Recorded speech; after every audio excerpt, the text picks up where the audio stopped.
जल जीवन मिशन के भ्रष्टाचार को लेकर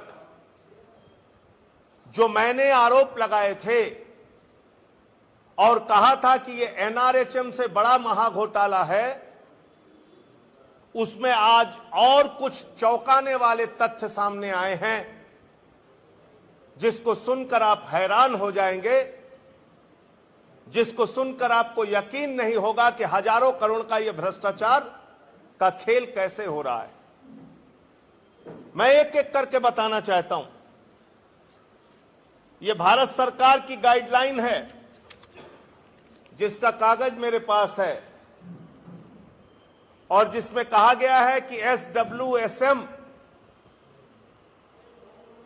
ये एक रजिस्टर्ड संस्था होनी चाहिए।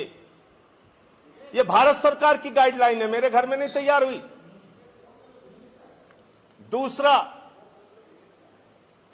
इसी गाइडलाइन को आगे देखते हुए हरियाणा के अंदर जो SWSM संस्था बनी उसका बाकायदा पंजीकरण कराया गया है, वो रजिस्टर्ड कराया गया है SWSM को, और इसका पंचकुला का एड्रेस भी दिया गया है। ये कागज भी आप चेक कर सकते हैं।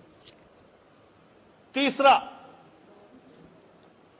उत्तर प्रदेश की सरकार ने 2012 में स्पष्ट रूप से लिखा हुआ है कि राज्य पेयजल एवं स्वच्छता मिशन ग्राम विकास विभाग उत्तर प्रदेश शासन के अधीन एक पंजीकृत सोसाइटी होगी। अब आप देखिए कितना बड़ा खेल है।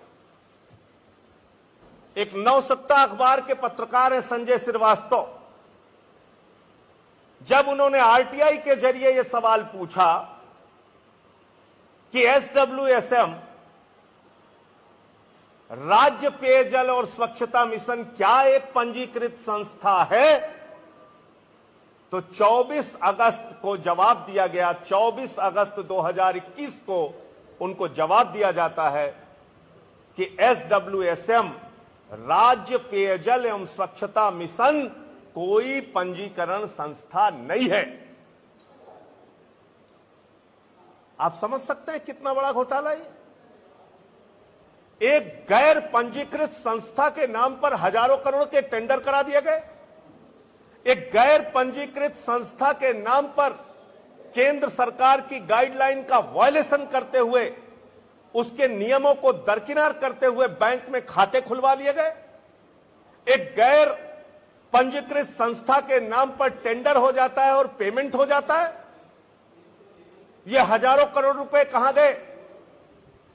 ईडी, सीबीआई सभी जांच एजेंसियों को इन लोगों के खाते सीज करने चाहिए, इन लोगों की गिरफ्तारी करके पूछताछ करनी चाहिए, मंत्री से लेकर तमाम अधिकारियों से, कि गैर पंजीकृत संस्था के नाम पर उन्होंने हजारों करोड़ के टेंडर और काम कैसे कराए। और 25 अगस्त को यही रिप्लाई दे रहे हैं, जब इनको ऊपर से डाटा फटकारा गया होगा तो कह रहे हैं साहब मिलती जुलती एक संस्था है, यानी राम के नाम पे रमेश जाकर चेक ले सकता है, यानी महेंद्र सिंह के नाम पे अनुराग श्रीवास्तव जाके बैंक से चेक ले सकते हैं। ये जवाब दे रहे हैं। ये 25 अगस्त की आरटीआई में फिर जवाब दिया इन्होंने, एक दिन के तुरंत बाद, जब इनको डांट पड़ी ऊपर से। जब इनके विभाग से पूछा गया कि भैया तुम ही बता दो SWSM पंजीकृत संस्था है कि नहीं, तो कह रहे हैं ऐसा बताना नियमों के विरुद्ध होगा। जैसे हमारे यहां सामाजिक व्यवस्था में, ग्रामीण समाज में, शहरों में इतना लिहाज करते हैं, पत्नियां अपने पति का नाम नहीं लेती, उसी प्रकार से उन्होंने जवाब दिया हम नाम नहीं बता सकते पंजीकृत है कि नहीं है। मजाक बना रखा है आपने। एक गैर पंजीकृत SWSM संस्था के नाम से आप हजारों करोड़ रुपए का पेमेंट कर रहे हैं, टेंडर करा रहे हैं, मनमाने ढंग से काम कर रहे हैं। मैं मांग करता हूं इन सब की गिरफ्तारी होनी चाहिए, इनसे पूछताछ होना चाहिए। ये काम और घोटाला इन्होंने अनाधिकृत तरीके से, गैर संवैधानिक तरीके से, नियमों को ताक पर रखकर कैसे किया गया।